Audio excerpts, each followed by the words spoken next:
Hi అండి. Welcome back to my channel. ఈరోజు మనం ఈ వీడియోలో ఇంట్లోనే ఈజీగా కలాకాండ్ ఏ విధంగా చేసుకోవచ్చో చూద్దామండి. నేను కలాకాండ్ కోసం 3 లీటర్ల చిక్కటి పాలు తీసుకున్నానండి. నేను ఇది కట్టెల పొయ్యి మీద చేస్తున్నానండి. మనకి చాలా టైం పడుతుంది కలాకాండ్ తయారీ కోసం అని చెప్పి. ఈ కలాకాండ్లో మనం ఎక్కువ ఇంగ్రీడియంట్స్ యాడ్ చేయాల్సిన అవసరం కూడా లేదు. కేవలం షుగరు, కొంచెం ఇలాచీ పౌడర్తోనే మనం కలాకాండ్ తయారు చేసుకోవచ్చు. కలాకండ్ తయారీ మొత్తం కూడా లో ఫ్లేమ్ మంట పైనే మనం చేసుకోవాలండి. హై ఫ్లేమ్లో ఉంటే పాలు అనేది తొందరగా ఇంకిపోతాయి. ఇక్కడ మనం గుర్తుపెట్టుకోవాల్సింది ఏంటి అంటే పాలు ఇంకడం వేరు, మరగడం వేరండి.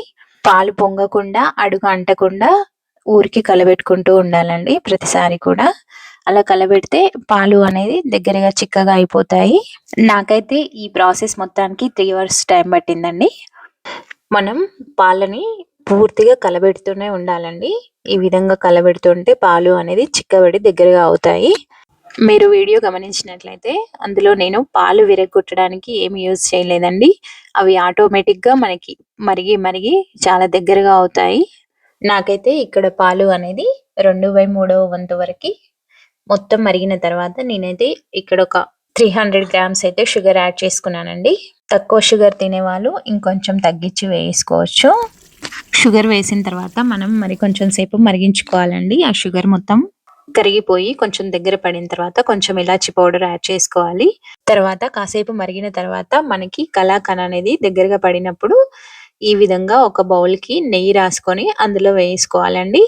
నేనైతే ఇక్కడ కలాకండ్ కోసం మా ఇంట్లో బర్రె పాలు మాత్రమే వాడానండి. ఆ పాలల్లో చాలా నెయ్యి అయితే వచ్చింది. నాకు దాదాపు ఒక టీ గ్లాస్ వరకైతే నెయ్యి వచ్చింది.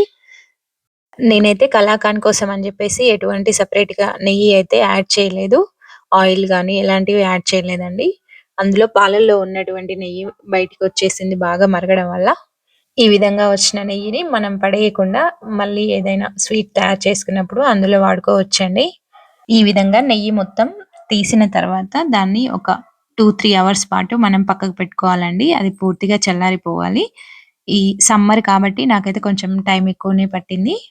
నేను కలాకండ్ తయారు చేసే ప్రాసెస్‌లో పాలు విరగ్గొట్టడానికి లెమన్ కానీ, వెనిగర్ గానీ ఎలాంటివి వాడలేదండి. అవే పాలు మొత్తం పూర్తిగా మరిగి దగ్గరగా అయిపోతాయి.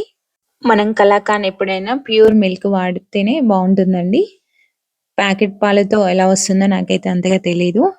ఈ విధంగా పాలల్లో వెన్న శాతం ఉన్న పాలను తీసుకొని కలాకండ్ చేస్తే చాలా టేస్ట్ కూడా బావుంటుందండి. చల్లారిన తర్వాత ఈ విధంగా మరొక బౌల్‌లోకి ట్రాన్స్‌ఫర్ చేసుకుంటే అయిపోతుందండి. ఇంతేనండి ఎంతో టేస్టీ అయిన కలాకండ్ తయారీ విధానం. Thank you for watching.